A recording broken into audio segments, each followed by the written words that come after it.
In the light of the recent events in the United States, I felt morally obliged to shed light on a very similar chain of events that took place in my country during the 90s. The cause of those events was the same: a constantly re-emerging ultimate evil, nihilistic, non-theistic religion/cult that caused hundreds of millions of deaths in the 20th century and countless suffering. Now, proponents of that religion want to run the experiment once again, and in that experiment, you, people of America, will be lab mice. Not so long ago, I was a lab mouse of dictators in my country. That country was Yugoslavia. Rather than giving you lessons about history of my country, I want to give you the timeline of the events which led to an extremely bloody war and dissolution of Yugoslavian Federacy. I will leave it to you to make conclusions about similarities with recent events in the United States. In the 1989, the fall of the Berlin Wall marked the victory of the free world over tyrannical monstrosity of communism across Europe. However, Yugoslav communists didn't feel like letting go of their precious powers. Since the climate in Europe was extremely anti-communist at the time, they knew they needed a new strategy, an ideology that would seduce the masses and keep the power in their hands. So they come up with a very clever idea: to rebrand the communism in Yugoslavia and to change its name into socialism. Not any type of socialism, but a very special type, the National Socialism. Sounds familiar? The playbook they used to progress with their agenda was already tested in Nazi Germany. To establish National Socialism, you must first install hatred in people. In order to create genocidal levels of hatred, you must divide people of one country in well-defined groups. In other words, you must create tribal or groupthink.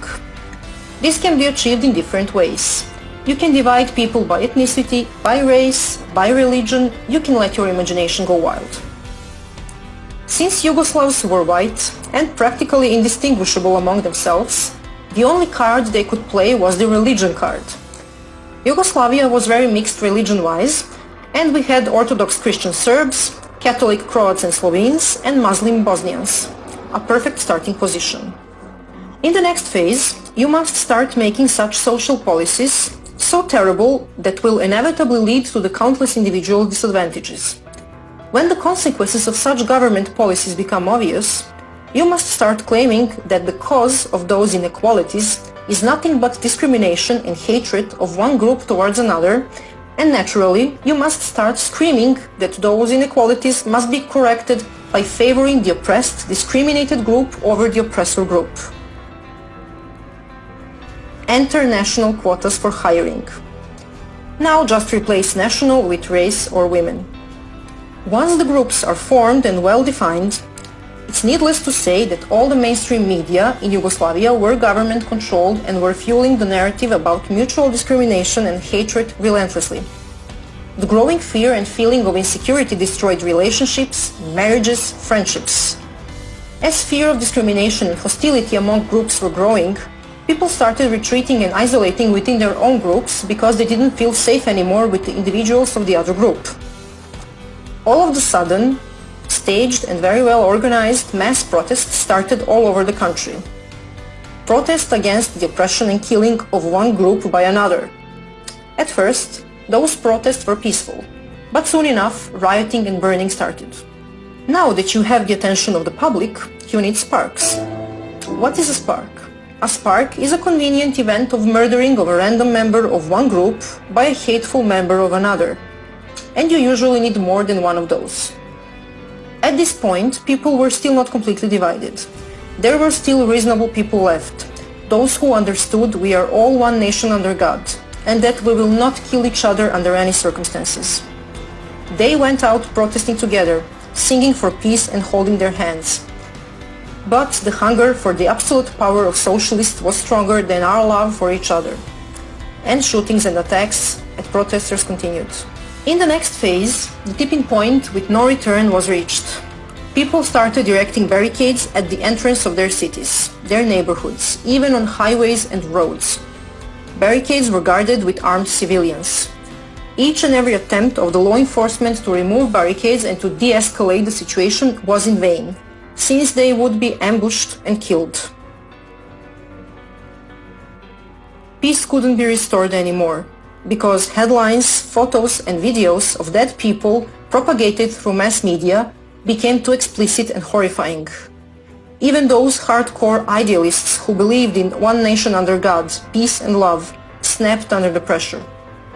At that point, army was deployed to restore order, but they couldn't do much, because they were clueless about who was the perpetrator and who was the victim. Simply because there were perpetrators and victims on both sides. In the final stages, even the army was attacked during the negotiated retreat and 50 or 100 soldiers were killed. And just like that, Yugoslavia found itself in a civil war. City against city, village against village, family against family, and so on until the whole territories became cleaned of the members of the enemy group. Genocide, ethnic cleansing, relocation of hundreds of thousands of people were everyday news. It lasted 4 years. 100,000 people died. Some 500,000 were displaced. Those people lost everything. Yugoslavia was drowned in the bloods of thousands of innocent people and destroyed forever. You might wonder how we let that happen. How could we let things get so much out of control? That was because we didn't realize who were the real enemies, the enemies of the Yugoslav people as a whole. Instead, we were brainwashed into buying the story that we, the people, are the enemies of each other, while our true enemies were advancing with their sick, demented agenda, which had as the ultimate goal the total and unlimited power. This brings me to present times, the year 2020, and to you, American people. Unless you were living under the rock, you might have noticed that something very strange and vicious is happening in your country. But you're not exactly sure what it is and where it came from. Because the last time you checked, you were one nation under God, a country of free, independent individuals with equal rights under the law and core values of life, liberty and pursuit of happiness. All of a sudden, there is protesting, rioting, arson, murder, destruction of public and private property, and lots of people screaming how unbelievably racist and unjust America is. And before you even manage to prepare your morning coffee and turn the TV on, once united Americans are at each other's throat, and a bunch of nice and caring people on TV are telling you how you should accept the violence and hatred against Americans because you deserve it. If you have paid attention to what happened in Yugoslavia, I hope you have realized by now that your true enemies are not your fellow Americans. The ones who are, they want you to hate each other and to kill each other, while they're taking away your constitutional rights, your freedoms and your country, your heritage, your way of life and the future of your children.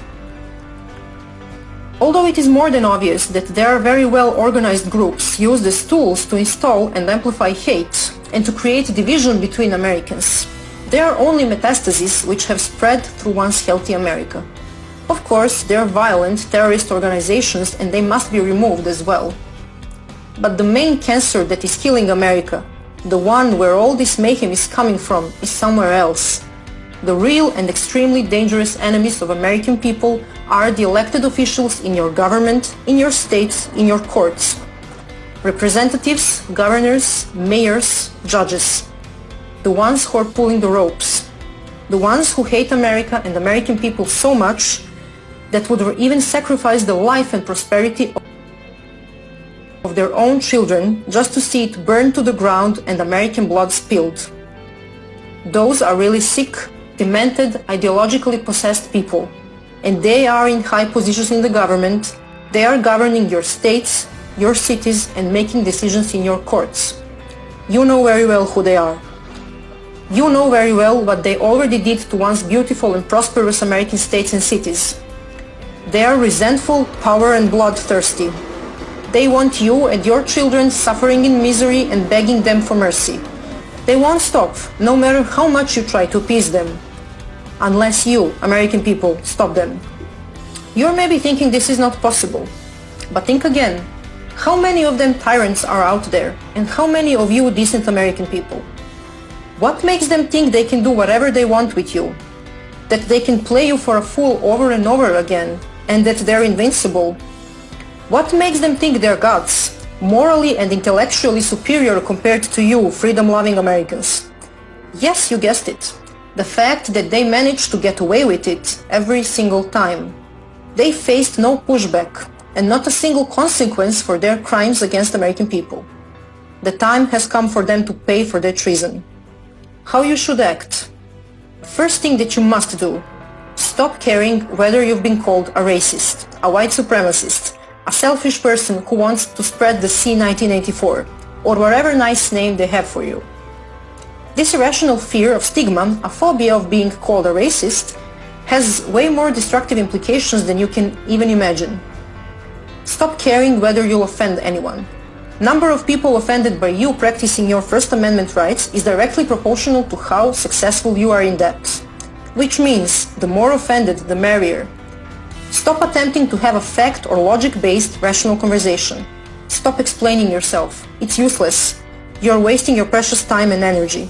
They have a playbook, and changing their minds is not part of it. Second, exercise your Second Amendment rights. This means study carefully and in detail gun laws in your state. Next, arm yourself. If you have never used a gun before, make sure to take a basic gun training. This is very important because you must know how to use a gun properly to protect yourself, your family, and your property, so that you can avoid hurting yourself or innocent people as a consequence of improper gun use. Be a responsible gun owner. Third and most important, exercise your First Amendment rights. Of course, it is very important to vote in November, but I'm afraid it will not be enough. I have seen such a diversity of ways socialists used to steal the elections in Yugoslavia, and I'm absolutely sure your tyrants will give their best to do the same. You must act now. You must go out on the streets, peacefully assemble and protest against tyranny and infringement of your God-given rights.